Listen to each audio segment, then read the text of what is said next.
Au siège de Libération, des coups de feu dans le hall du quotidien ce matin. Tout le monde est mobilisé ici, autour de Libération. Il faut aller très vite pour l'interpeller. On est dans une idéologie où on est à la traque d'un tueur.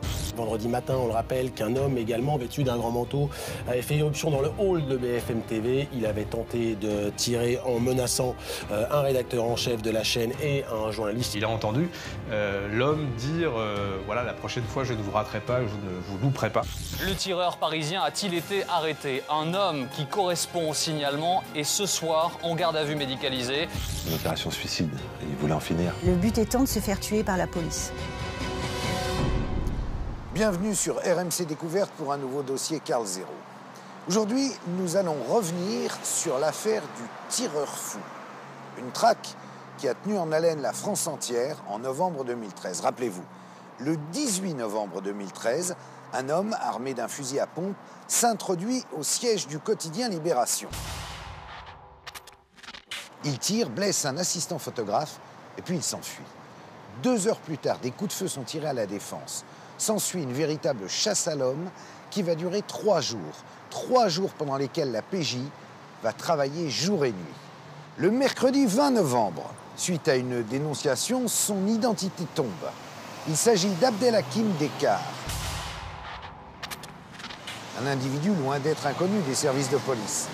C'est le 3e homme de la tuerie de la nation, l'affaire Ray Maupin, qui remonte à 1994. Alors pourquoi réapparaît-il 20 ans plus tard? Qui est cet homme qui a défié la police? Quelles étaient ses motivations? Retour sur cette haletante chasse à l'homme.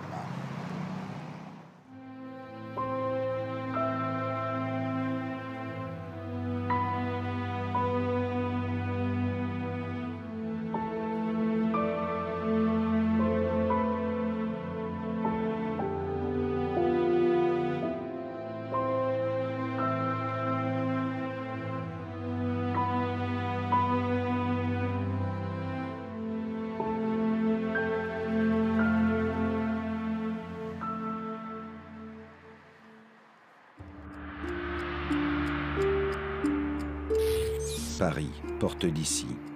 Nous sommes le 15 novembre 2013. Au petit matin, un homme armé d'un fusil à pompe se présente à l'accueil de BFM TV.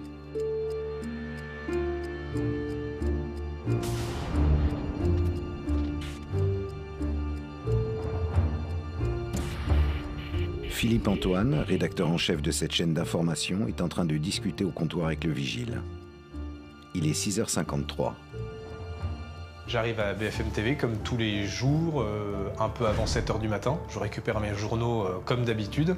Et à ce moment-là, je suis surpris, étonné par quelqu'un qui marche vite, qui descend vite les escaliers.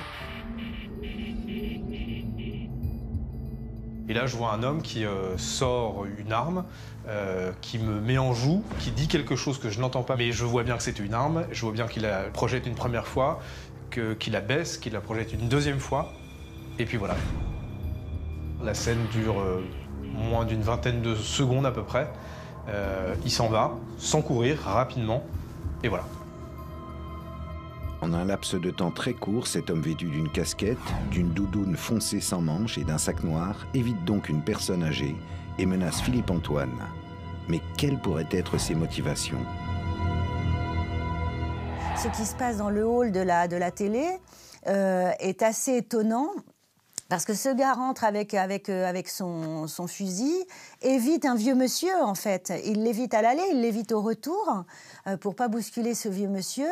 Et on ne sait toujours pas pourquoi, finalement, il n'a pas tiré à BFM. Sur le moment, je ne réalise pas à 100% ce qui s'est passé. Je comprends très vite qu'il s'est passé quelque chose de grave parce que l'arme, je l'ai vue et que j'ai bien compris qu'a priori, c'était pas une arme factice, enfin que voilà, il y avait une intention de faire quelque chose. Et puis c'est en discutant avec le vigile qui était juste à côté et qui lui a entendu, n'a pas vu parce qu'il était plongé en cherchant les journaux, mais il a entendu l'homme dire voilà, la prochaine fois je ne vous raterai pas, je ne vous louperai pas. Que signifie cette menace de mort? Pour la chaîne d'information en continu, ce genre d'incident est assez fréquent. Ils avisent tout de même les services de police. La brigade criminelle arrive rapidement sur place et ouvre une enquête pour tentative d'homicide. Elle exploite toutes les images possibles. Elle a entendu le journaliste, elle entend l'agent de sécurité. Elle essaye de comprendre pourquoi cette personne est venue au siège de BFM et RMC. Moi, ce qui m'a marqué, ce que j'ai vraiment gravé en moi, c'est un regard, c'est des yeux, c'est voilà, quelque chose de fixe, intense comme regard. Quelqu'un, je pense, qui savait ce qu'il faisait. C'était très bien préparé dans sa tête. Il savait ce qu'il venait faire et il fallait qu'il le fasse rapidement.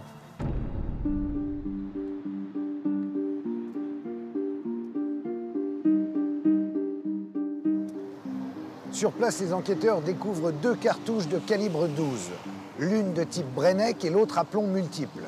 L'arme est un fusil à pompe à canon scié, autrement dit, un fusil trafiqué pour être mieux dissimulé. Il dispose aussi des images de surveillance de BFM TV. Beaucoup d'éléments matériels donc, mais aucune piste solide pour retrouver l'auteur de ces menaces de mort. Le tireur court toujours.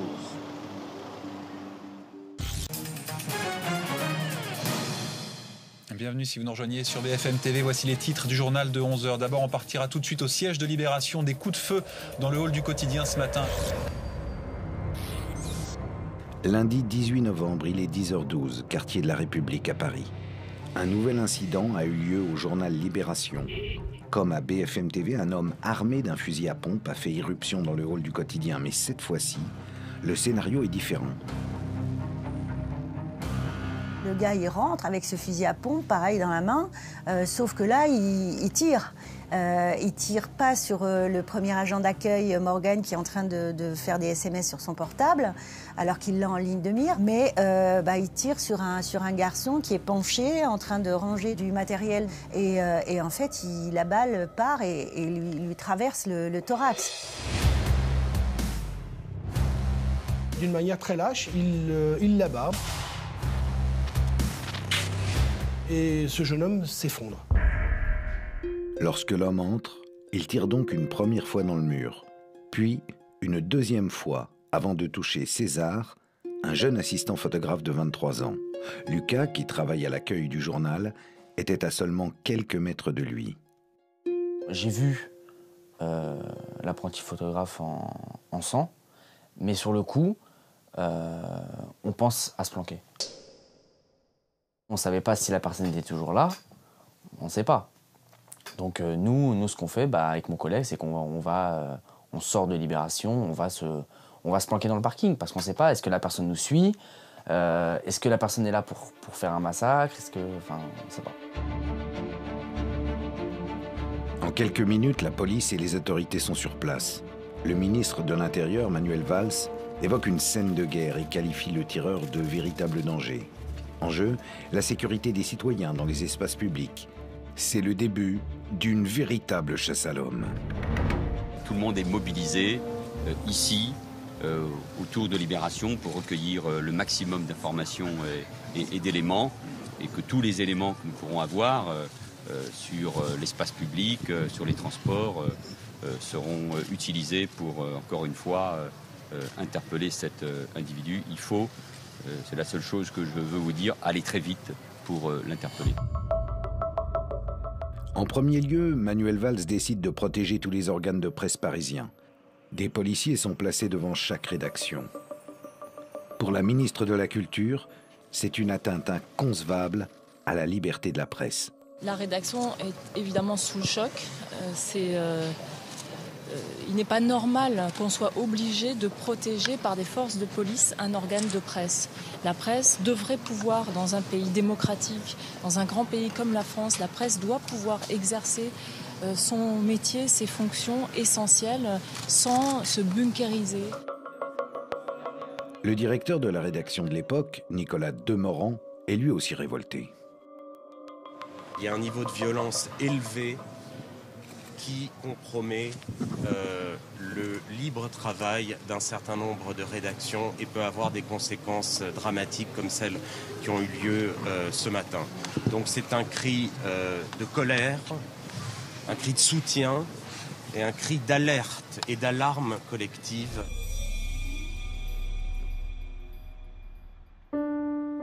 Dans les minutes qui suivent, César, l'assistant photographe, est transféré à la Pitié-Salpêtrière. Son état est critique. On est vendredi matin sur BFM TV. La nouvelle de la fusillade à Libération tourne désormais en boucle dans les médias. Qui est cet homme? Serait-il possible que ce soit le même qu'à BFM TV? Vendredi matin, on le rappelle, qu'un homme également vêtu d'un grand manteau avait fait irruption dans le hall de BFM TV. Il avait tenté de tirer en menaçant un rédacteur en chef de la chaîne et un journaliste. Il n'y avait eu heureusement pas de blessés. Visiblement, c'est la même personne. Donc, on ressort, on regarde tous ensemble les images de la vidéosurveillance. Et on réalise que ce qui s'est passé à Libé aurait pu se passer à BFM. Là, il a tiré. Mais qui pourrait être cet homme? Armé d'un fusil à pompe, et surtout, pourquoi a-t-il choisi ce fusil? Très répandu dans les années 90 dans le milieu du grand banditisme, cette arme est aujourd'hui soumise à autorisation. On en compte encore plusieurs dizaines de milliers en circulation. Le fusil à pompe est une arme assez classique qui utilise toutes les cartouches de calibre 12, aussi bien des balles que des chevrotines. C'est une arme assez spéciale parce qu'elle peut être utilisée par des forces de police, par des malfrats et par des chasseurs. Donc ça dépend énormément du type de cartouche que vous mettez dedans. Et c'est une arme qui a une grande diversité d'utilisation. Mais en France, c'est vraiment une arme qui ne se vend pratiquement plus. L'homme au fusil à pompe est désormais l'ennemi public numéro 1. Les forces de police se déploient dans tout Paris. Mais à 11h45, soit moins de 2 heures après la fusillade à Libération, coup de théâtre. Ici, devant les tours de la Société Générale, dans le quartier d'affaires de la Défense, à l'ouest de Paris, un homme, effectivement, a ouvert le feu au pied de cette tour. Sur place, une quinzaine d'employés de la Société Générale ont assisté à la scène. On a entendu une énorme explosion. On n'a pas tout de suite imaginé que c'était un coup de feu et c'est en me retournant en fait que j'ai vu en face de moi à 10 mètres à peu près cet homme là qui rechargeait son fusil. Il tire n'importe où, n'importe comment.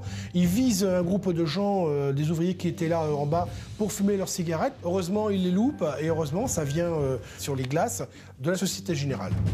Du coup, on s'est tout de suite précipité à plat ventre derrière un mur pour s'abriter. Et là, on a entendu un deuxième coup de feu. Voilà.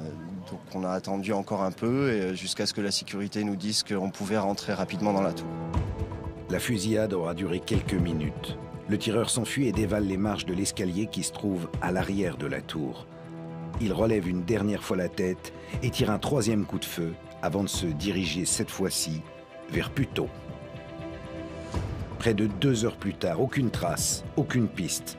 Celui qui est désormais surnommé le tireur fou par les médias s'est littéralement volatilisé.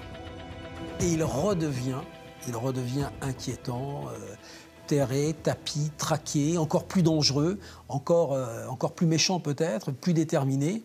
C'est vrai que on peut se poser toutes les questions. On peut avoir légitimement des craintes et légitimement avoir peur.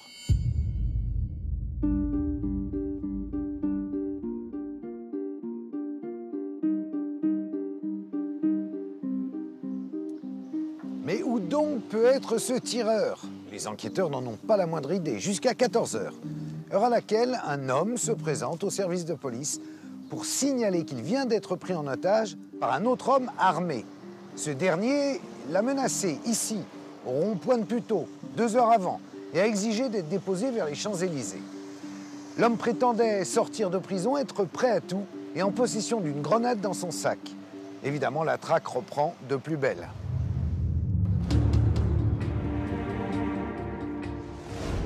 Sur ordre du tireur fou, l'homme pris en otage se dirige vers Paris. Le temps de rejoindre les Champs-Élysées en voiture. 20 minutes interminables. Traumatisé, ce retraité de 62 ans tarde à porter plainte. Le tireur a toujours un temps d'avance. Il arrive en haut des Champs-Élysées et il se fait déposer par l'automobiliste au niveau du souterrain qui passe sous l'Arc de Triomphe. Et il n'y a rien de plus facile pour disparaître que de se fondre dans la foule en marchant à une vitesse normale, sans courir. Il a son sac sur le dos, il marche sur les trottoirs de Paris, c'est impossible de le voir. Et là, tout le monde se dit, est-ce qu'il ne va pas aller attaquer RTL ou Europe 1 qui est dans le quartier? Et là, ils se font dans la foule. Donc il y a une espèce de chasse à l'homme qui s'installe. Et ce jour-là, la PJ a bon espoir de l'arrêter dans l'après-midi.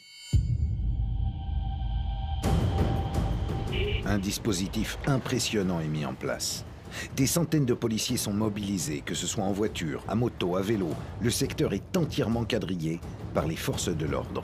On prend tout ce qui est points stratégiques, c'est les points qui servent pour les transports, les points qui sont sensibles et également les points qui permettraient de quitter la France ou quitter tous les métros, tous les trains, tous les aéroports sont vraiment mis en vigilance maximum.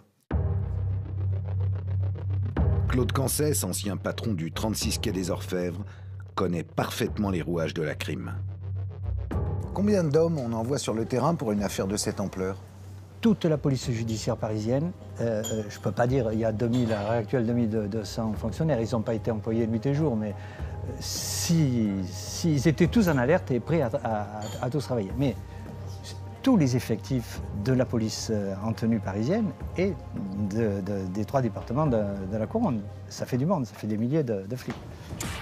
Un hélicoptère vient en renfort, du jamais vu. On a une meilleure vue d'ensemble du haut pour pouvoir diriger mieux les effectifs qui sont en bas. L'hélico au-dessus de Paris, c'est rare. C'est très très rare parce que le survol de Paris est interdit, parce que le survol de Paris est dangereux, parce qu'on n'a pas du tout l'esprit américain avec des hélicos qui survolent les villes avec des projecteurs. Oui, c'est vrai que c'était des recherches exceptionnelles. Un hélico, des dizaines de voitures, des centaines de policiers, c'est hors du commun une affaire comme ça. Les policiers correspondent sur les ondes en permanence. Et dans Paris, la psychose s'installe. Le tireur fou aurait été vu au métro Alma ou encore aperçu à Radio France. Les gens dans le métro qui se regardent de travers, qui scrutent les gens. Il y a une drôle d'ambiance ce jour-là. Et cet hélico, il est resté longtemps au-dessus des Champs-Élysées. Jusqu'à ce que, ils perdent la trace. Parallèlement, les policiers scientifiques arrivent au siège de Libération pour effectuer des prélèvements ADN et des expertises balistiques. Les cartouches retrouvées à BFM TV et Libération sont de calibre 12, de type Brenneck. Alors, cartouche Brennecke, c'est un type de balle, donc ça tire un seul projectile de la marque Brennecke, qui est une marque allemande. C'est une balle, un seul projectile. C'est des cartouches puissantes puisque c'est utilisé en France pour la chasse au sanglier. Capable de tuer un gabarit comme le sanglier, donc suffisamment puissante pour abattre un homme. Quant aux expertises ADN, elles commencent à parler. Sur une douille à Libération, il y a un ADN inconnu, masculin, qui a été identifié, qui était le même que sur une cartouche retrouvée par terre à la Défense. Et c'était le même ADN aussi que celui prélevé sur la portière de la Twingo de l'otage. Donc la PJ était certaine que, en tout cas, sur ces 3 faits, c'était le même tireur. Or, cet ADN ne sortait pas dans le fichier des empreintes génétiques.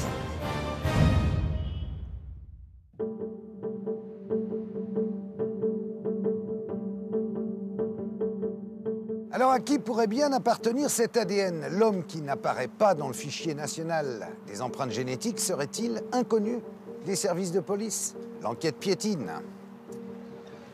La brigade criminelle décide alors d'éplucher les images de plus de 1000 caméras de vidéoprotection de la ville de Paris et de 9000 caméras de la RATP. Ils identifient le tireur à plusieurs reprises, mais ils réalisent qu'il change de tenue vestimentaire. Malgré tous ces indices, impossible de trouver son identité. Les autorités décident donc de communiquer et lancent un appel à témoins. À 17h, une conférence de presse est organisée par François Molins, procureur de Paris, et Christian Flech, le directeur de la PJ. Pour la première fois, il dévoile des photos du tireur extraites des caméras de vidéosurveillance. L'exploitation des images et des témoignages recueillis permet de décrire le signalement suivant. Il s'agirait d'un homme de type européen, âgé de 35 à 45 ans, d'une taille de 1,70 m à 1,80 m, Pour la tenue vestimentaire, il s'agit d'une veste 3/4 kaki pour les faits de libération, d'un pull vert et d'une doudoune foncée sans manches pour les faits précédents. Enfin, cet individu, sur les images en notre possession, est porteur de casquettes, lunettes et d'un ou deux sacs qu'il porte en bandoulière. J'invite donc toute personne qui serait en mesure d'apporter un témoignage ou tout simplement des éléments d'identification de l'auteur des faits, de rentrer en contact sans délai avec la police judiciaire de Paris. Alors, à quel profil pourrait-il correspondre? Son look sur cette image, on a l'impression que c'est un militaire ou un fondu d'armée, quoi. On se demande si c'est pas un mec d'extrême droite. Il a un look un peu comme ça. Grâce à ces images de vidéosurveillance, un portrait robot est immédiatement diffusé. Une tactique peu commune pour la police judiciaire et qui peut se révéler à double tranchant. Cet appel à témoin n'est pas anodin. Parce qu'on sait très bien que quand on lance ce genre d'appel, tout le monde a tout vu. C'est quelque part un aveu de faiblesse, c'est on ne l'a pas trouvé. Il nous a échappé, il est monté dans le métro, on l'a raté, et c'est quelque part aussi, et surtout et encore plus, une réaction hyper professionnelle de dire voilà, on a du mal dans cette enquête, aidez-nous, on a besoin de vous. Et c'est vrai qu'il faut réfléchir avant de le faire. Parce que qu'est-ce qui va rester dans l'histoire? Est-ce que ce sera que la police ne le trouvait pas, donc elle a fait appel au public pour l'aider? Ou est-ce que ce sera la police a eu la bonne réaction qui consistait à demander à tout un chacun s'il avait vu cet homme? Lundi soir, le ministre de l'Intérieur dresse un premier bilan assez noir. Il y a évidemment un sentiment d'inquiétude, parce que tant qu'il n'a pas été interpellé, nous savons qu'il peut agir. Il a déjà agi par 3 fois, 4 fois si on y rajoute cette séquestration. Donc c'est un individu dangereux, et tant qu'il n'a pas été interpellé, on peut le considérer... On peut considérer évidemment ce qui se passe avec beaucoup d'inquiétude. À la Salpêtrière, César, l'assistant photographe de Libération, est désormais hors de danger. Côté police, l'enquête est pour l'instant dans l'impasse. On mise beaucoup sur les retombées de l'appel à témoins. Tous les effectifs de police, tout le monde travaille toute la nuit. Alors les groupes d'enquête particuliers du 36, eux, ils ont travaillé, ils n'ont pas dormi. Hein. Je peux vous dire que du premier coup de feu jusqu'à la fin, la petite lumière du 36 était constamment allumée. Le lendemain, le mardi 19 novembre, tous les services judiciaires et policiers sont à l'affût. Le tireur, lui, leur échappe toujours. Le mardi, on a toujours cette peur qui peut ressortir de n'importe quel endroit pour pouvoir aller faire un acte n'importe où, quoi, en fait. Hein. On est dans une idéologie où on est à la traque d'un tueur. Les enquêteurs ont récupéré une nouvelle image du tireur, issue de la vidéosurveillance de la RATP. Cette fois-ci, il est de face, debout dans le métro. Les médias la diffusent en boucle. Les policiers disent c'est un vrai caméléon. Il change de vêtements dans le métro, donc ça c'est assez intéressant. Et les enquêteurs disaient c'est étonnant parce que quand il agit, il est en tenue militaire, il est en tenue kaki, mais sa parka kaki. Mais dans le métro, il se change et là, il met une veste d'anorak rouge, un bonnet, il change totalement de look. Et quand il arrive à la Défense pour tirer contre un bâtiment de la Société Générale, par contre, il a enfilé à nouveau la parka kaki. La police dispose également des images de vidéosurveillance de l'arrêt de tramway situé en face de BFM TV.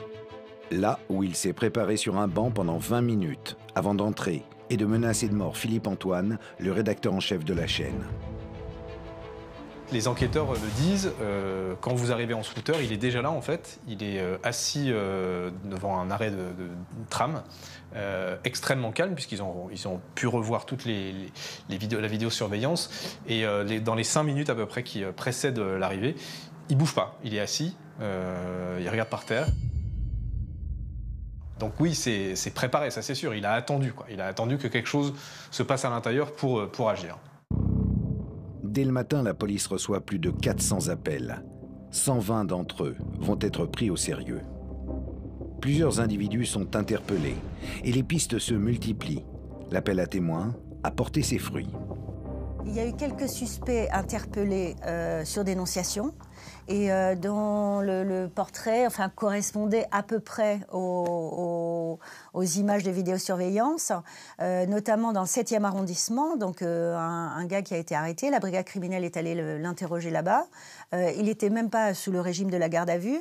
Et le gars expliquait qu'il était chez un médecin à 10h10 le lundi matin, donc il ne pouvait pas être à Libération. Et son ADN a été comparé, mais il a été tout de suite exclu des suspects. Les policiers sont sous pression. Ils doivent en permanence filtrer les informations accumulées. Ça a nécessité beaucoup d'énergie, beaucoup de canalisation des appels, de vérification. Quand vous dites « bonjour, c'est mon voisin, je l'ai vu, il est en train de faire ses courses », eh ben, la police va frapper, voire vérifier.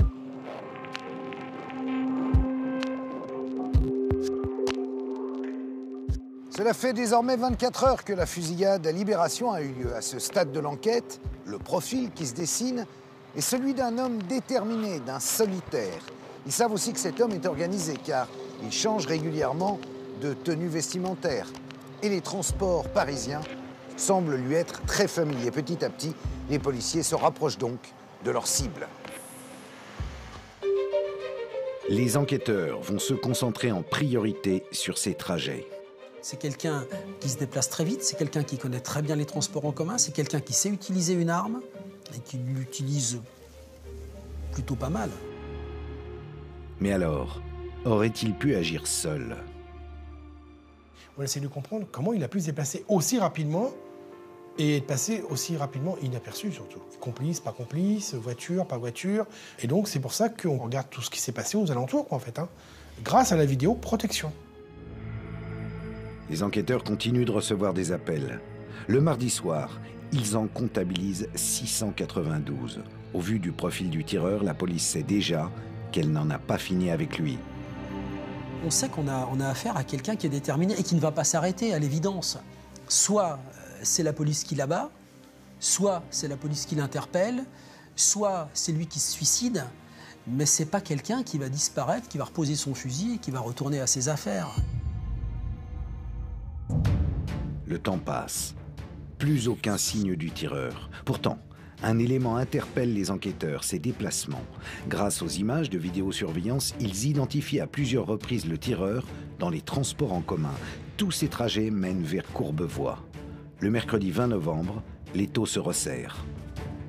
Il y avait déjà un service d'investigation qui faisait quasiment du porte-à-porte, qui essayait de voir où est-ce qu'il pouvait être. Et d'ailleurs, il était vraiment à portée de main. Et là, coup de théâtre. Un peu avant 19h, un homme se présente au commissariat de Courbevoie. Grâce aux images de vidéosurveillance, il aurait reconnu celui que les forces de police recherchent depuis 5 jours. Son nom, Abdelhakim Dekar.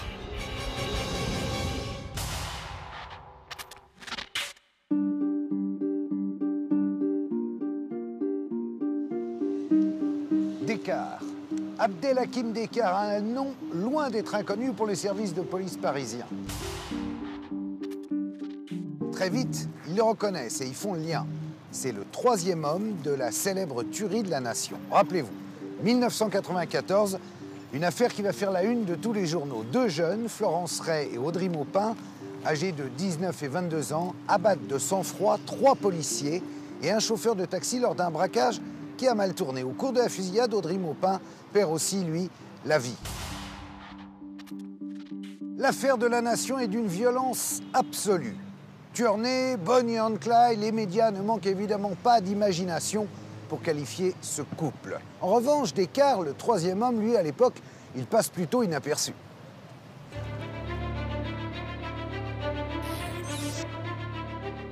Retour 20 ans plus tôt. Nous sommes le 5 octobre 1994, le lendemain du drame. La tuerie de la place de la Nation, c'est un truc qui coupe le souffle de toute la France. Un matin, on se réveille et on apprend que 2 jeunes de 18-20 ans sont allés faire un truc, mais totalement insensé. Tuer des policiers, tuer un chauffeur de taxi, course-poursuite dans Paris, coup de feu, fusil à pompe, vol d'armes à la fourrière. C'est insensé. Pour le grand public, la tuerie de la nation, c'est avant tout l'histoire d'un couple qu'on qualifie à l'époque de diabolique, Florence Ray et Audrey Maupin. Mais ce que l'on connaît moins, c'est le niveau d'implication de leur complice, Abdelhakim Descartes. Le plan de Descartes, Maupin, dans une moindre mesure Florence Ray, c'est d'aller faire un coup d'éclat à la façon d'Action Directe. Mais ceux qui doivent aller sur ce plan-là, sur ce coup, pour braquer les gardiens de la paix à Pantin, c'est Descartes et c'est Maupin. Voilà. Mais Florence Ray, qui est plus jeune que Audrey Maupin, qui est plus discrète, un peu effacée, elle est folle amoureuse de Maupin. Et elle veut l'accompagner, elle veut être de la partie, elle veut être avec lui, elle veut faire l'action avec lui. Et du coup, Descartes sera mis sur la touche. Donc il sera relégué au rang de 3e homme. Alors, quel est le rôle de Descartes dans cette affaire? Rapidement, les policiers découvrent qu'il a fourni l'arme du braquage. Il s'agit d'ailleurs d'un fusil à pompe. Jusqu'en 1995, soit 1 an après les faits, aucune autorisation n'est nécessaire pour se procurer cette arme. Il l'achète donc à la Samaritaine, mais va faire une erreur de débutant. À l'époque, ça avait créé une grosse polémique parce que ça n'avait pas été acheté dans un magasin spécialisé. Donc, à cette époque-là, effectivement, il l'achète avec sa pièce d'identité, ce qui est complètement débile. C'est un petit peu comme d'aller attaquer une banque ou faire un braquage avec une voiture immatriculée à son nom. C'était complètement stupide. Un choix que Descartes va payer le prix fort. Seulement 2 semaines après les faits, les policiers l'identifient grâce à cet achat, l'arrêtent et le mettent en garde à vue. Mais alors qui est ce jeune homme de 28 ans? D'où vient-il? Et surtout, quelles sont ses motivations?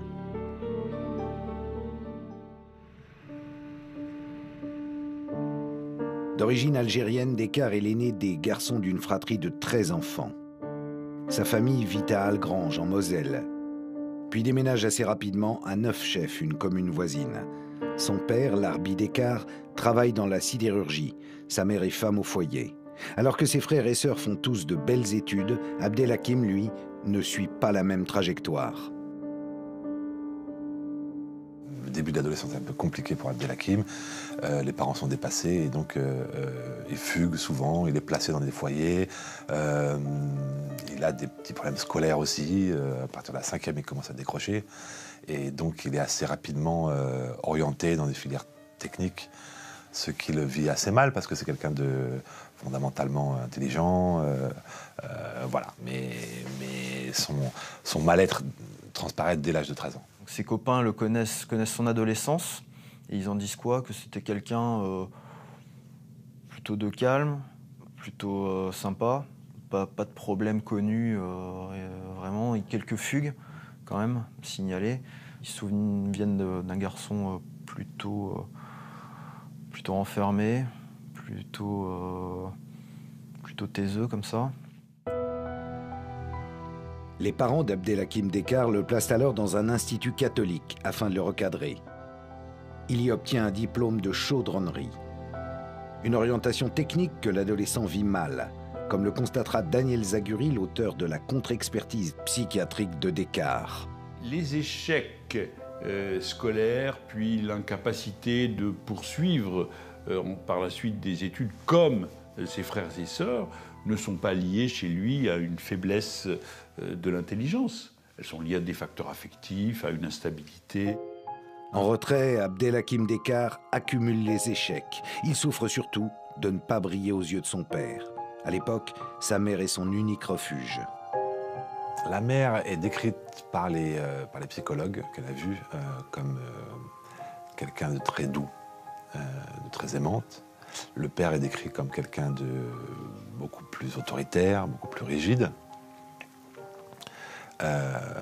Abdelhakim Descartes est très proche de sa mère, beaucoup moins de son père, qu'il essaye de... Enfin, c'est toujours pareil, c'est qu'il essaye d'égaler, ou il se sent écrasé par... Enfin, il y a des choses compliquées. Abdelhakim Descartes ne trouvera donc jamais sa place en Moselle. Une fois majeur, impossible de connaître la date exacte, il quitte sa région natale pour Paris. Mais qu'a-t-il fait une fois arrivé dans la capitale? C'est une des questions à laquelle les enquêteurs tentent de trouver une réponse durant sa garde à vue. Les gens qui l'ont vu à ce moment-là, au moment où il a été en garde à vue, au moment où il a été placé en détention aussi, le décrivent comme quelqu'un de très serein, de pas du tout ennuyé d'être là, sachant, c'est ce qu'il disait, et sortir très vite, parce qu'en fait, c'est un agent secret. Lors de cette garde à vue, Descartes dit aussi avoir été recruté par le consulat d'Algérie pour infiltrer les milieux d'extrême gauche. Très rapidement, il est établi que Descartes fréquentait depuis plusieurs années les anarcho-autonomes, une mouvance qui démarre dans les années 70. Composé d'étudiants, d'ouvriers, mais aussi de fils de bourgeois, ce groupe a un objectif, l'appropriation des biens par la lutte armée. Son mode opératoire, organiser des braquages et faire dégénérer les manifestations. La bagarre de rue faisait vraiment partie de l'esprit autonome. Il fallait se battre, il fallait aller affronter les fachos, il fallait aller casser les vitrines des magasins de luxe, c'était ça le mouvement autonome. La mouvance autonome, c'est aussi des squats à Paris ou en banlieue. En arrivant dans la capitale, Descartes élit domicile dans l'un d'entre eux, à Aubervilliers. Il aime ce mode de vie et se fait appeler Toumi, en référence au leader de la marche des Beurs. Une marche contre le racisme et pour l'égalité qui a eu lieu en octobre 83. Mais fait-il réellement partie des leurs? J'ai discuté avec un certain nombre de ses camarades de l'époque, militants anarcho-autonomes, qui expliquaient qu'ils ne savaient pas qui il était. Ils voyaient Abdelhakim Descartes, dit Toumi, dans des réunions, dans les squats à Nanterre, pour préparer des actions, des manifestations, des choses comme ça. Mais ne savait même pas où il habitait, ne savait pas le nom de sa petite amie, ne savait pas son numéro de téléphone. Abdelhakim Descartes prend un malin plaisir à jouer au clandestin. Il arpente les manifestations, toujours vêtu de son kawaii et de son sac à dos. C'est aussi à cette époque qu'il rencontre Audrey Maupin, 22 ans, étudiant en philosophie à Nanterre, et Florence Ray, 19 ans, étudiante en lettres. Toumi, Abdelhakim Descartes, c'est quelqu'un qui parle bien, et qui, comme il est très mégalomane et mythomane, est quelqu'un qui prend une figure assez séduisante pour des jeunes militants qui veulent s'investir dans cette cause. Donc il devient assez rapidement l'espèce de mentor d'Audrey Maupin. Il était un peu l'inspirateur de tout cela, il était un peu plus âgé que les autres, etc. Ce qu'il y a de certain, c'est que je crois qu'il a eu un rôle auprès de ces gens très jeunes, qui étaient Audrey Maupin et Florence Ray. Je pense qu'il a eu un rôle d'entraînement, et en tout cas certainement qu'il ne les a pas dissuadés de faire ce qu'ils allaient faire. Aurait-il donc sciemment manipulé Audrey Maupin, 22 ans, et Florence Ray, 19 ans? Pourquoi a-t-il approché la mouvance autonome? Des questions qui seront bien évidemment centrales au procès. Le procès de la tuerie de la nation s'ouvre 4 ans plus tard, aux Assises de Paris. Florence Ray est au centre de toutes les attentions.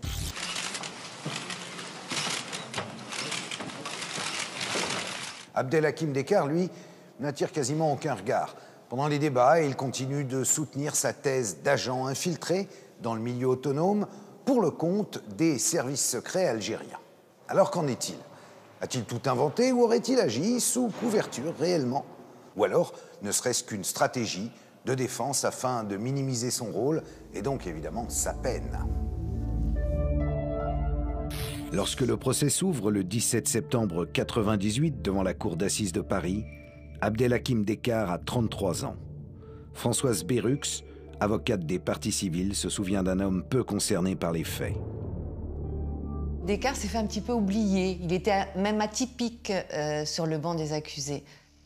Un suspect ne se comporte pas comme ça, dans la mesure où il avait une parade. Pour lui, il ne faisait pas du tout partie du groupe Maupin et Ray. Lui, il était là en sous-marin. Il travaillait pour les services secrets algériens. C'était un agent, entre guillemets, double, l'homme de l'ombre. Donc, il n'avait strictement rien à faire avec eux, affirmant même ne pas connaître Florence Ray. Alain Boer est criminologue.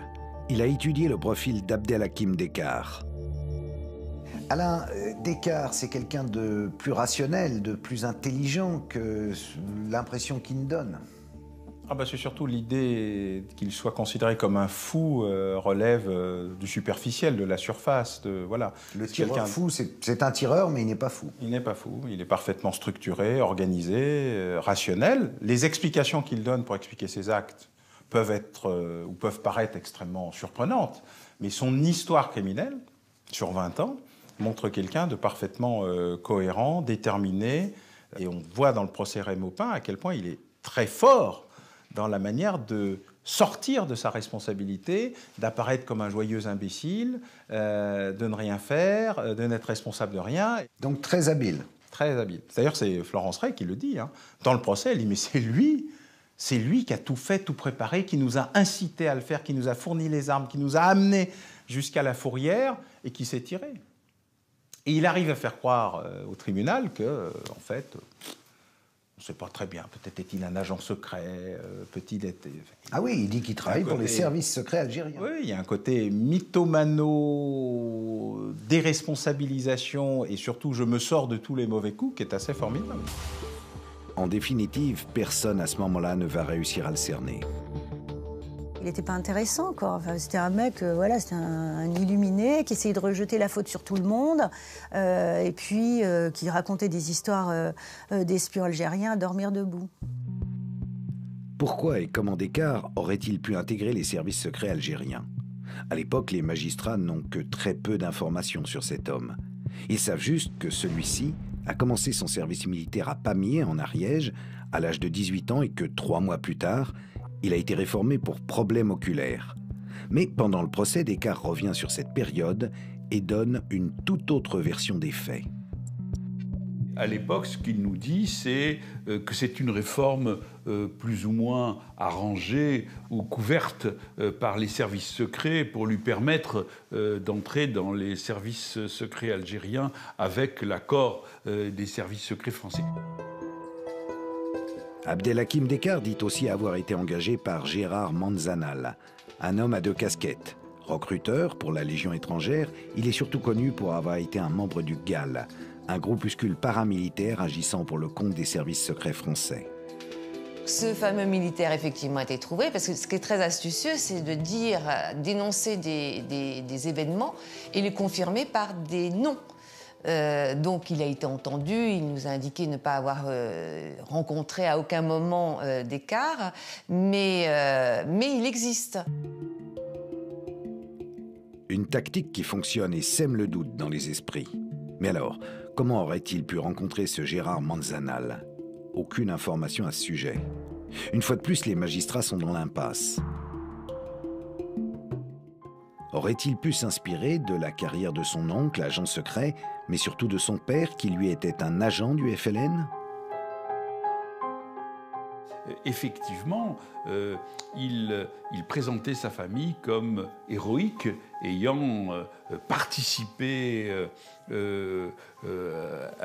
la guerre d'Algérie du côté du FLN et ayant payé d'ailleurs un très lourd tribut, puisqu'il parle de membres de sa famille qui ont été massacrés par les harkis. Donc il y a cette notion constante d'un héroïsme familial. Abdelhakim Descartes aurait-il donc inventé cette histoire en se remémorant des souvenirs d'enfance? Un trait, soulignons-le, caractéristique des mythomanes. Si c'était faux, il s'y croyait vraiment. C'est-à-dire à tel point que l'expert psy, à la fin, dans ses conclusions, avait dit que l'hypothèse selon laquelle cet homme travaillait en réalité pour le compte de services secrets français ou étrangers était crédible. À aucun moment, si vous voulez, c'est quelqu'un qui avait une distorsion de l'appréhension de la réalité ou qui ne parvenait pas à entrer en communication avec les autres. Donc, on pouvait toujours communiquer avec lui, à ceci près que prétendre démêler le vrai du faux à partir de ce qu'il nous disait semblait pour le moins difficile. En fin de compte, rien n'est prouvé pendant le procès, à part l'achat du fusil à pompe. Mais dire c'est Descartes, sauf les déclarations de Florence Ray. qui est co-accusé, donc qui peut très bien le dénoncer pour finalement le coincer ou rendre ses comptes. Donc ça ne suffisait pas à emporter la conviction des jurés. Et c'est normal qu'il ait été acquitté sur le braquage de la Préfourrière. Il n'y avait pas suffisamment d'éléments. Le 30 septembre 1998, Descartes sera condamné à 4 ans de prison pour association de malfaiteurs. Quant à Florence Ray, elle écopera de 20 ans. Retour le 20 novembre 2013. Après 5 jours d'enquête et 3 jours de traque infernale dans tout Paris, les services de police connaissent donc l'identité du tireur fou. Leur objectif, interpeller Abdelhakim Descartes le plus vite possible. L'homme venu le dénoncer, celui qui l'héberge depuis 4 mois, leur indique qu'il se cache dans un parking à Bois-Colombes. Immédiatement, l'état-major est prévenu, des effectifs départementaux du département du 92 et des effectifs de la BRI et de la BRB parisienne travaillent d'une manière conjointe pour aller l'interpeller dans de bonnes conditions. Le tireur parisien a-t-il été arrêté? Un homme qui correspond au signalement est ce soir en garde à vue médicalisée. Les enquêteurs vérifient actuellement si son ADN correspond à celui retrouvé sur les lieux des fusillades. Large page consacrée à cette enquête dans un instant.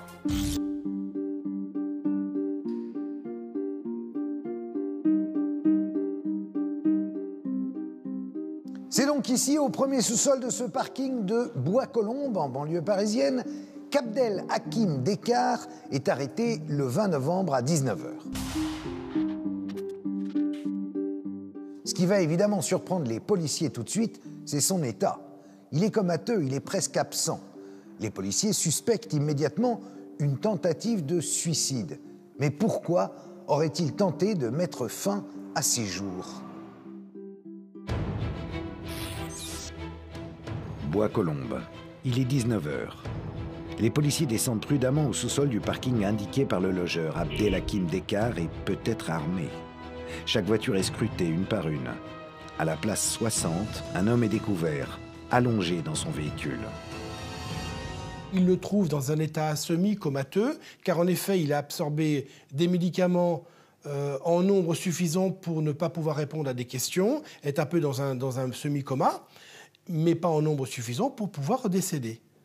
Et donc, le SAMU le transporte à l'hôpital Louis Mourier, qui est à proximité, pour justement qu'il reste en vie, parce que c'est important.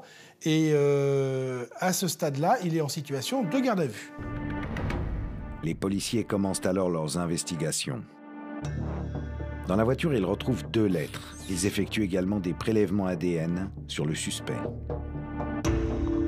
Les policiers ont comparé son ADN avec l'ADN masculin inconnu retrouvé sur la douille à Libération, sur la cartouche à la Défense et sur la portière de l'otage, et ont vu et ont formellement identifié Abdelhakim Descartes dans la nuit du mercredi.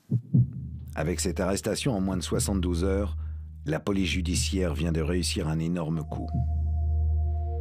Ce résultat, c'est le résultat formidable de la police. Ce sont des policiers à qui j'ai voulu rendre hommage pour le professionnalisme et la rapidité avec lesquels ils ont agi. J'ai voulu saluer ces hommes et ces femmes qui éprouvent, comme vous, je le sais, ce soir, un très grand soulagement. Dès le lendemain, Abdelhakim Descartes est transféré à l'hôpital de l'Hôtel-Dieu, dans une salle de garde à vue médicalisée. Il est mutique et ne sort de son silence que pour confirmer son identité. Il a déjà fait des gardes à vue quand il avait 28 ans dans la tuerie de la place de la Nation. Il a fait de la prison. C'est quelqu'un qui, au départ, n'aime pas les policiers, qui n'aime pas la société, qui est en marge, qui vit en marge, qui est intellectuellement en marge, qui est intelligent et qui n'a aucun service à rendre à la police. Pourquoi il leur parlerait? Pourquoi il leur dirait simplement « oui, c'est moi » ? Il n'a absolument rien à leur dire, c'est prêt dans sa tête, c'est d'aplomb, c'est posé, c'est construit. Si Abdelhakim Descartes ne communique pas sur ses motivations, les enquêteurs disposent néanmoins de 2 lettres, retrouvées dans la voiture lors de son interpellation. Dans l'une, Descartes exige que son corps ne soit pas donné à la science. L'autre est un véritable pamphlet contre la société actuelle. Il accuse, je cite, entre guillemets, les médias de participer à la manipulation des masses, les journalistes étant payés, je cite toujours, pour faire avaler aux citoyens le mensonge à la petite cuillère, je ferme les guillemets. Il stigmatise ensuite tour à tour le capitalisme, la gestion des banlieues, qui s'apparente pour lui, je cite, à une entreprise de déshumanisation portant sur des populations dont le grand capital ne veut pas. Dans cette lettre, Abdelhakim Dekar évoque aussi le djihad en Syrie, ou encore le printemps arabe. Son discours est confus. Puis il nourrit toujours la même haine, il est toujours dans la détestation, il est toujours dans la revanche, il est toujours dans la vengeance. Il en veut à la société, notre société. Et il a fait ce qu'il avait à faire. Il a fait ce qu'il considérait qu'il devait faire, il a fait ce qu'il devait faire.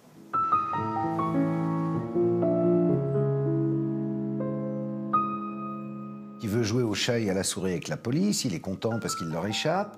Il veut Médiatisation. Briller. Il veut briller et en même temps, il veut pas vraiment faire le mal, quoi, finalement.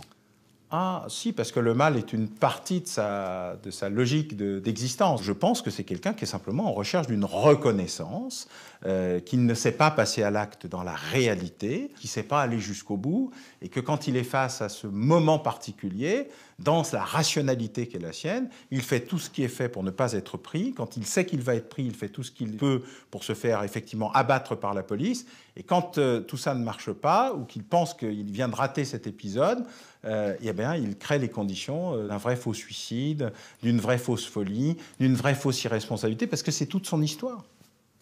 Alors, est-ce que puisque tu es quand même un grand spécialiste du crime, est-ce qu'on voit souvent des criminels comme ça qui sont à la fois méticuleux et en même temps instables? Beaucoup d'opérateurs criminels sont très loin d'être fous. Il y en a qui ont des névroses, certains qui ont des psychoses, mais un certain nombre d'entre eux sont simplement dans un univers tout à fait parallèle, différent, et sont totalement structurés. Ils savent très bien comment ne pas se faire prendre. Or, le fou, a priori, n'a aucun problème par rapport à ça, puisqu'il n'a pas de notion de bien et de mal, il n'a pas peur de se faire prendre. Et d'ailleurs, il se balade dehors avec le couteau ensanglanté jusqu'à ce que quelqu'un l'arrête. C'est très différent de ça. Ça, c'est des gens rationnels. Mais une autre rationalité, une rationalité parallèle. Le 21 novembre au soir, soit près de 24 heures après son arrestation, la garde à vue est prolongée. Côté famille, c'est l'omerta.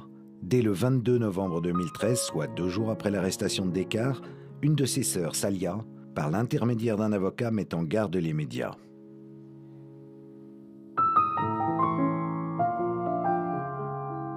Concernant les faits dont le sieur Abdelhakim Dekar est actuellement mis en cause, Salia Dekar et sa famille proche me chargent de vous informer que celle-ci n'entretiennent et n'entretenait d'ailleurs plus aucune relation depuis près de 25 années au moins avec le sieur Abdelhakim Dekar.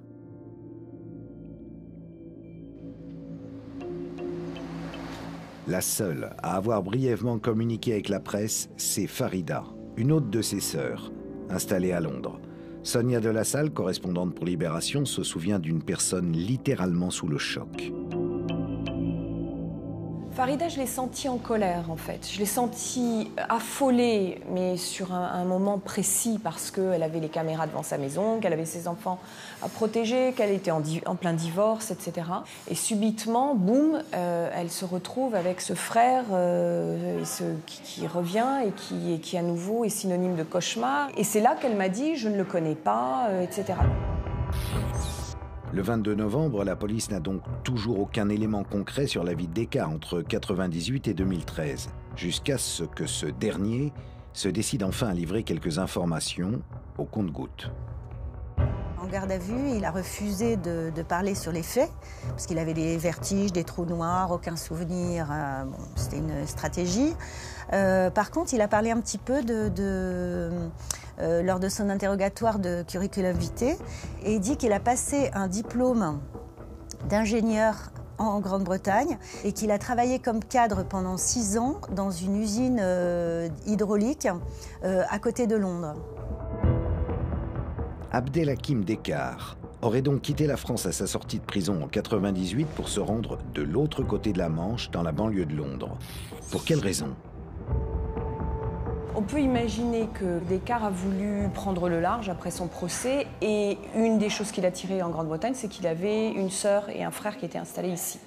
Ça paraissait une raison valable pour venir se faire oublier un petit peu et prendre le frais. Il emménage dans cet immeuble d'Ilford en banlieue de Londres, à quelques encablures de chez sa sœur Farida. Abdelhakim travaille dans le restaurant d'un centre commercial où il rencontre un certain Sébastien, son futur hébergeur de Courbevoie. Il se marie à une étudiante turque du nom de Gamze Aras. À l'époque, Alfred Green était un de ses voisins. Il connaissait à peine Descartes, mais pour lui rendre service en 2000, il avait accepté d'être son témoin de mariage. Je n'arrive pas à le croire, on ne le connaissait pas.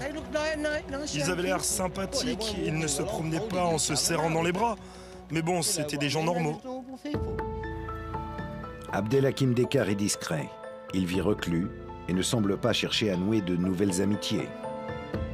C'est quelqu'un de très isolé, on n'a retrouvé aucun de ses amis, enfin le seul ami dont on a entendu parler, etc., c'est celui qu'il a hébergé à Paris. Donc en fait, c'est la seule personne qu'on ait retrouvée dans son entourage. Ici, il n'y a personne qui semble avoir été un ami, quelqu'un qu'il voyait souvent. Là où il a habité, ses voisins ne le connaissaient pas. Il n'a pas eu il s'est pas créé de relations de travail, de camaraderie.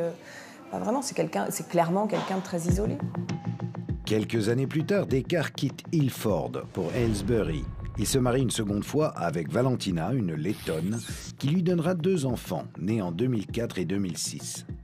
Cadre dans une usine hydraulique de la ville, il semble désormais plutôt bien intégré.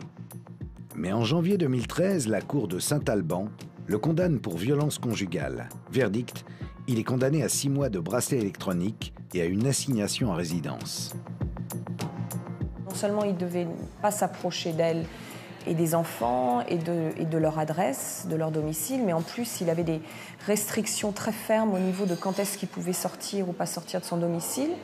Parce que normalement, quand on a une assignation à domicile, en gros, il faut être chez soi entre 7h du soir et 8h du matin. Et lui, c'était, je ne sais plus, mais c'était 15h, quelque chose comme ça, où il fallait qu'il soit déjà chez lui. Donc, est-ce que c'était pour éviter qu'il aille voir les enfants à la sortie de l'école? J'en sais rien. Mais c'est vrai que c'était des conditions extrêmement fermes. En juillet 2013, une fois sa peine achevée, Descartes décide de revenir en France et s'installe provisoirement chez son ami Sébastien, rencontré à Londres, près de 10 ans plus tôt. Logé à Courbevoie, Descartes, qui vient tout juste de faire appel de sa condamnation en Angleterre, attend la décision de justice. Il espère garder ses droits parentaux. Là, il a débarqué le 16 juillet 2013 donc, chez Sébastien en disant « je viens pour un mois de vacances et après je repars ». Sauf qu'il n'est jamais reparti. Et pour cause, parce que, bon, après, le 14 octobre, Descartes a appris que son appel avait été rejeté en Grande-Bretagne. Donc, il est déchu de l'autorité parentale, il n'a pas le droit d'approcher ses enfants, il n'a plus le droit de voir son ex-femme Valentina. Et donc, voilà, il a décidé de rester en France. Et il a expliqué à un moment donné à Sébastien que... il voulait faire une action, mais en général, sans projet bien précis. Le but étant de se faire tuer par la police. L'hébergeur Sébastien aurait donc accueilli Descartes sans être réellement au courant de ses projets. Il a 32 ans, il est d'origine arménienne et travaille comme cadre dans la finance. Alors l'hébergeur, c'est un mystère. L'hébergeur, c'est un mystère parce qu'on ne sait rien de lui, en tout cas on a essayé de l'approcher. On a eu assez rapidement son identité. Cet homme qu'on va appeler X, il a vu la photo de Descartes et qu'il est allé tout de suite au commissariat. Donc, il est honnête, il est sympathique parce qu'il a permis l'identification du tueur. Il n'a rien à se reprocher. Il a réalisé que la personne qu'il hébergeait chez lui avait fait quelque chose de très très grave. Dans la nuit du 22 au 23 novembre, soit après 2 jours de garde à vue, Abdelhakim Descartes est mis en examen pour tentative d'assassinat, enlèvement et séquestration. Devant l'Hôtel-Dieu, son avocat commis d'office, Rémi Laurin, fait une déclaration et met en garde toute personne cherchant à faire des rapprochements hâtifs avec les faits de la tuerie de la nation. La culpabilité de mon client, et en particulier les éléments intentionnels, doivent être prouvés. La culpabilité ne se décrète pas par voie de presse. La culpabilité ne se déduit pas d'un antécédent judiciaire qui date d'il y a 20 ans.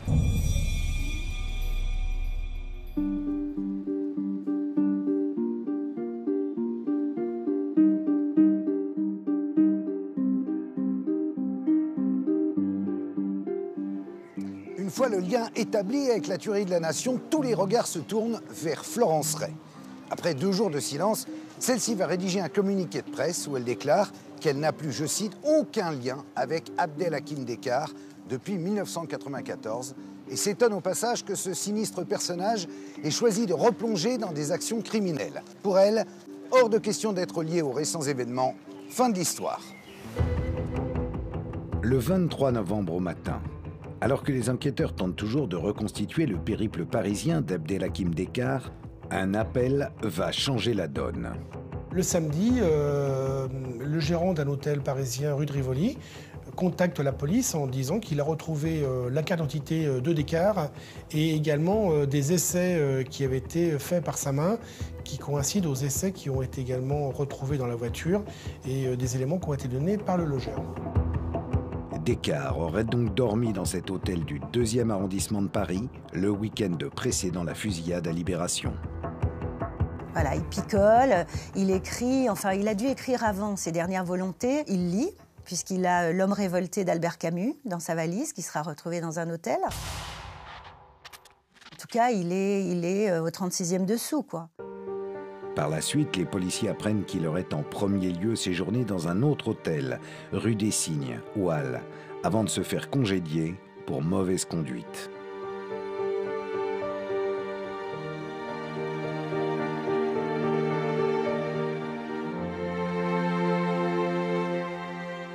Reste encore la question de l'arme. Où pourrait-elle bien se trouver Sébastien S? En sait peut-être quelque chose, souvenez-vous. Le 20 novembre 2013, quand Sébastien S, ce fameux hébergeur, se rend au commissariat de Courbevoie, il déclare quoi? Il dit avoir croisé Descartes la nuit précédente dans la montée de l'escalier de son immeuble, à 1h30 du matin. Et là, il lui signifie ne plus vouloir le loger. Fin du témoignage. Mais au fil de l'enquête, les policiers s'interrogent de plus en plus sur le rôle de cet hébergeur. Aurait-il pu cacher une partie de la vérité, notamment concernant cette fameuse arme? Le 25 novembre, soit 5 jours après sa mise en garde à vue, Abdelhakim Descartes est transféré à Fleury-Mérogis, toujours muré dans son silence. Il a même entamé une grève de la faim 2 jours plus tôt. L'enquête, elle, continue et le 12 décembre, les policiers convoquent l'hébergeur, Sébastien, pour l'entendre à nouveau. Cette fois-ci, l'interrogatoire prend une toute autre tournure. Visiblement, les policiers ont fait craquer l'hébergeur parce qu'il a dû se contredire dans ses déclarations. Et à partir de là, les officiers de la crime tirent sur le fil et le font parler. Il s'avère qu'il a aidé Descartes à démonter l'arme du crime, enfin l'arme qui a servi à tirer à Libération et ailleurs, et à la mettre en petits morceaux dans des poubelles. Et là, il a un autre rôle, il a un tout autre rôle dans ce qui s'est passé.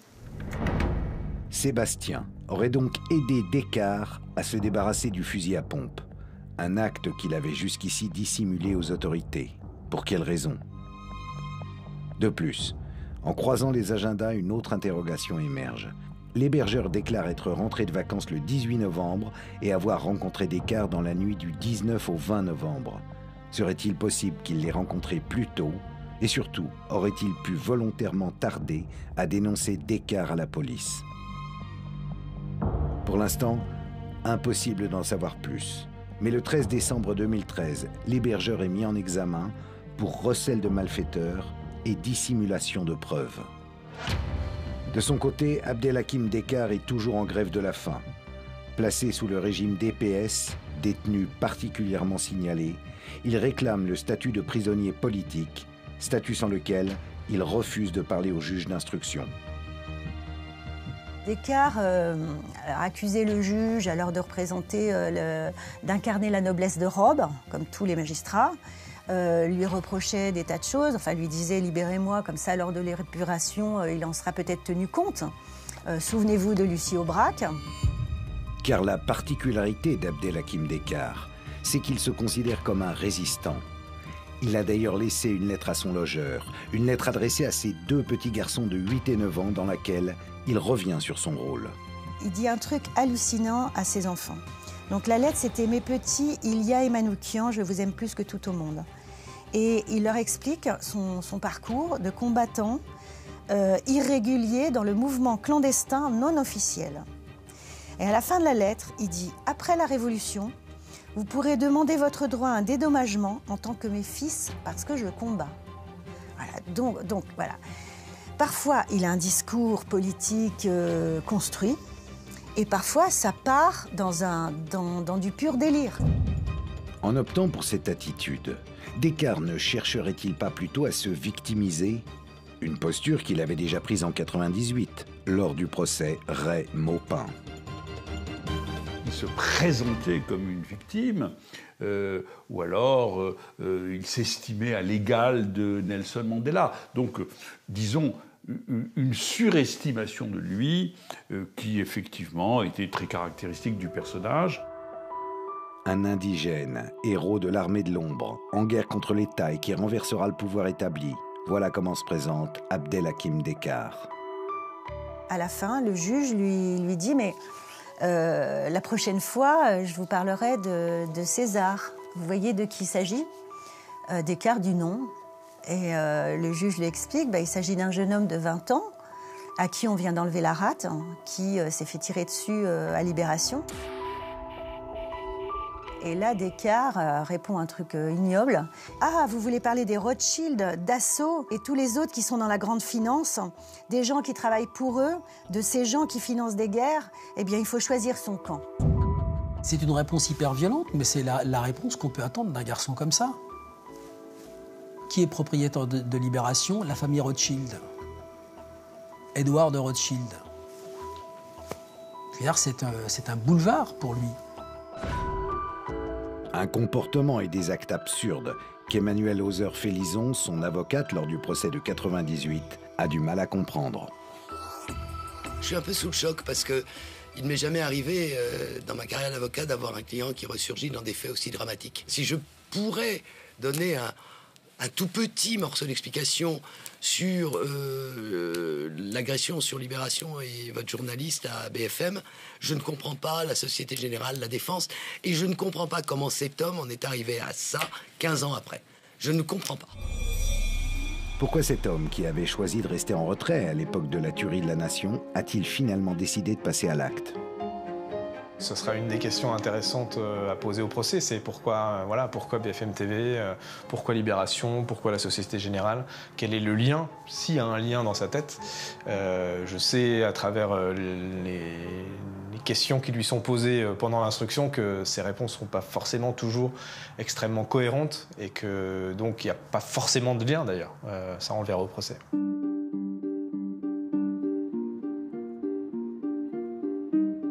Rappelez-vous, c'est ici, à la Défense, qu'Abdelhakim Descartes a tiré à 3 reprises sur la tour de la Société Générale qui est derrière moi. 2 heures à peine après son intrusion à Libération. Pourtant, contrairement à ce quotidien national ou à la chaîne BFM TV, c'est tout sauf un organe de presse, la Société Générale. Alors, pourquoi a-t-il choisi cette cible? Était-il là pour s'en prendre à un autre symbole? Le capitalisme, l'argent roi? Au premier abord, Abdelhakim Descartes semble avoir un discours d'extrême gauche. Mais en réalité, il aurait surtout une idéologie attrape-tout. C'est quelqu'un qui a récupéré à droite à gauche un certain nombre de traces idéologiques des années 70-80 et qui s'est créé son propre cocktail. En gros, anti-riche, anticapitaliste, etc. Ce en quoi il croit surtout, c'est à la révolte. Il lit Camus, Rousseau, Zola. Il se réfère aussi au personnage de comics américain, Batman, le défenseur des opprimés. Dans son état d'esprit, la vengeance serait un moyen d'exister. Pour quelle raison il choisit BFM TV, Libération et puis la Société Générale? Libération, il a un compte à régler, historique, très ancien.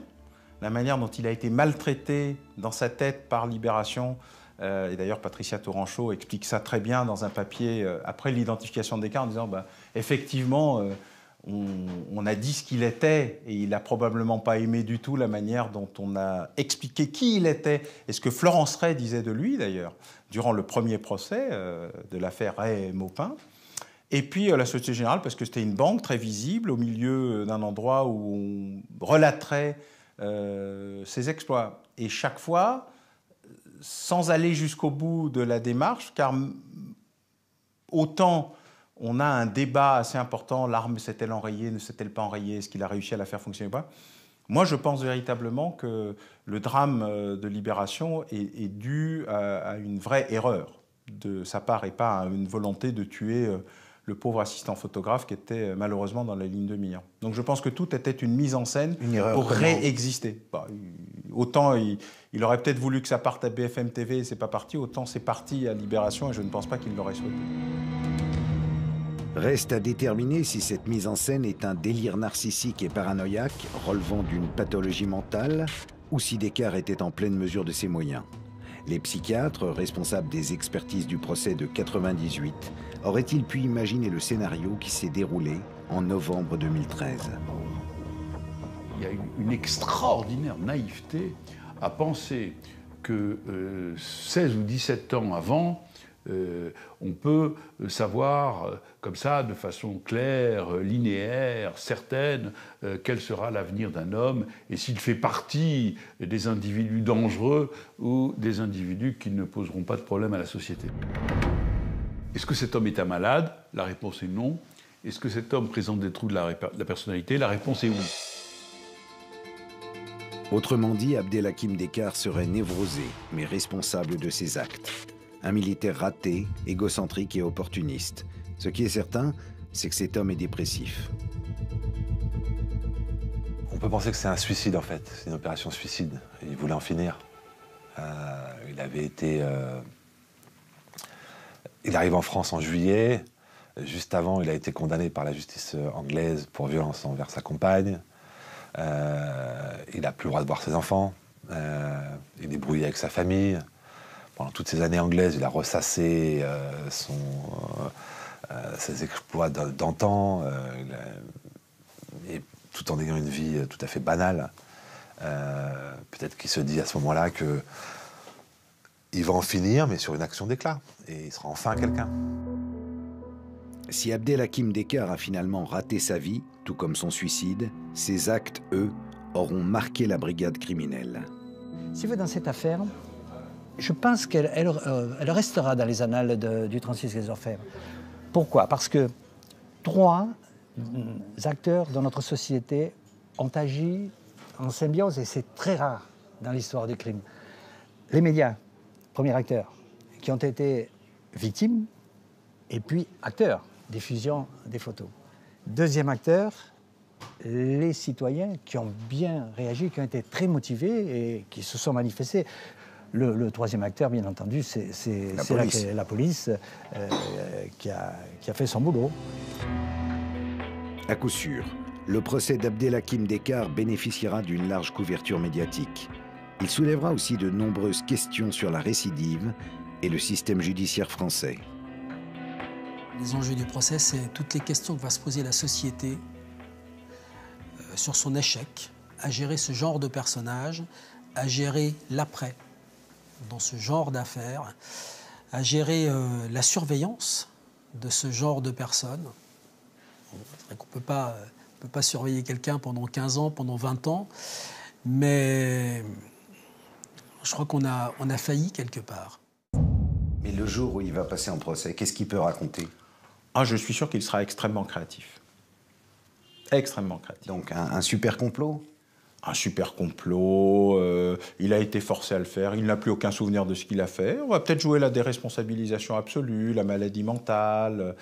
Je suis sûr que sa défense sera extrêmement efficace. Le 15 janvier 2014, Descartes, l'auteur présumé des attaques de BFM TV et de Libération, a finalement arrêté sa grève de la faim. L'instruction, elle, se poursuit et son procès devrait avoir lieu courant 2015. D'ici là, la police réussira-t-elle à retrouver l'arme? Peu probable. Mais grâce à ce procès, peut-être en saurons-nous un peu plus sur le véritable rôle de l'hébergeur et surtout sur les motivations de Descartes. De son côté, Descartes, lui, rédige sa défense en prison. Que va-t-il pouvoir encore raconter? Les enquêteurs redoutent évidemment qu'il plaide l'irresponsabilité pénale et qu'à nouveau, ils parviennent à se défiler. À bientôt pour de nouveaux dossiers. Carl Zéro sur RMC Découverte.